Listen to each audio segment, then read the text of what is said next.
BNP নেতাকর্মীরা অনেক কষ্ট করেছে গত 16-17 বছর ধরে। ফ্যাসিস্ট শেখ হাসিনা আমাদের অনেক কষ্টের কারণ হয়েছে, বাংলাদেশের প্রত্যেকটা প্রতিষ্ঠানকে ধ্বংস করে দিয়ে গেছে।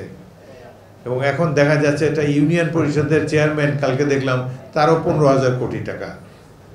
তো এইভাবে এত ব্যাপক লুটপাটের শিকার হয়েছে বাংলাদেশের সাধারণ মানুষ, অকল্পনীয়।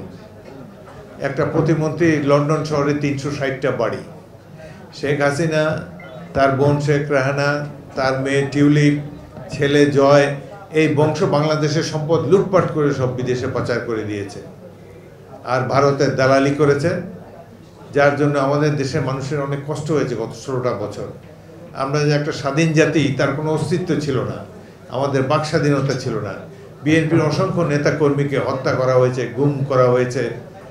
এইভাবে অনেক কষ্টের মধ্যে দিয়ে যে এখনও বিএনপি টিকে আছে, বিশেষ করে আপনারা লালমোহনের মানুষ, ঢাকা শহরে যারা থাকেন, এই ফোরামের সদস্যবৃন্দ, আপনাদেরকে অনেক সময় পালিয়ে বেড়াতে হয়েছে, তবু আপনারা যে দলের প্রতি ঐক্যবদ্ধ রয়েছেন, একতাবদ্ধ রয়েছেন, সেজন্য আমি আপনাদেরকে আবারও আন্তরিক অভিনন্দন জানাই।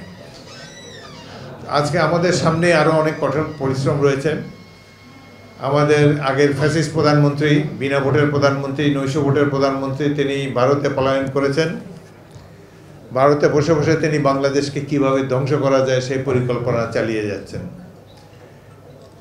বহু তাদের অবৈধ অর্থ এবং তাদের আরও সাহায্যকারী দেশ আছে, তারাও তাদেরকে নানাভাবে অর্থবিত্ত যোগান দেয়।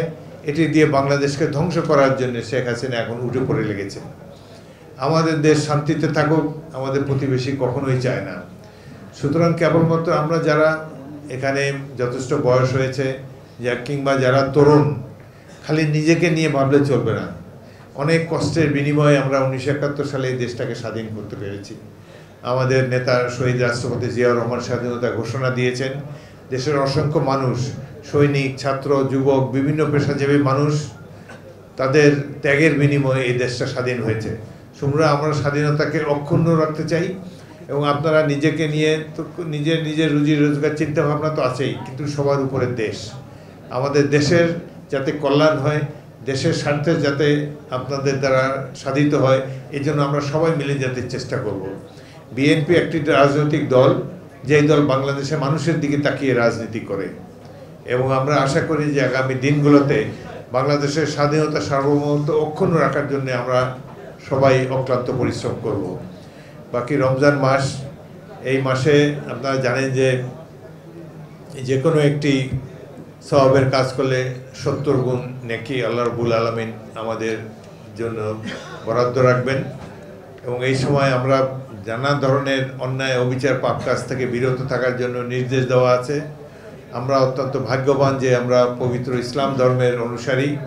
এই ধর্ম মানবজাতির কল্যাণের জন্য এসেছে এবং যতদিন কিয়ামত পর্যন্ত নিশ্চয়ই এই ধর্ম শক্তিশালী থাকবে। আজকের পৃথিবীতে সবচেয়ে শক্তিশালী ধর্ম হলো ইসলাম। এই ধর্ম মানুষকে নতুনভাবে জাগ্রত করেছে, মানবতার এই ধর্ম। সুতরাং আমরা এই পবিত্র মাহে রমজানে কামনা করি আপনাদের জীবন সুখের হোক। পবিত্র ঈদের সময় যদি দেখা না হয়, যারা আপনারা দেশে গিয়ে, গ্রামে গিয়ে যারা ঈদ করেন, তাদেরকেও শুভেচ্ছা জানাই। এবং আমার যে কদিনই বেঁচে আছি চেষ্টা করব লালমোহনের সাধারণ মানুষের কল্যাণ সাধনের জন্য। আপনারা আমার জন্য দোয়া করবেন, আমিও আপনাদের জন্য সবসময় দোয়া করি। আল্লাহ হাফেজ। বাংলাদেশ জিন্দাবাদ। লালমোহন জাতীয়তাবাদী ফোরাম জিন্দাবাদ।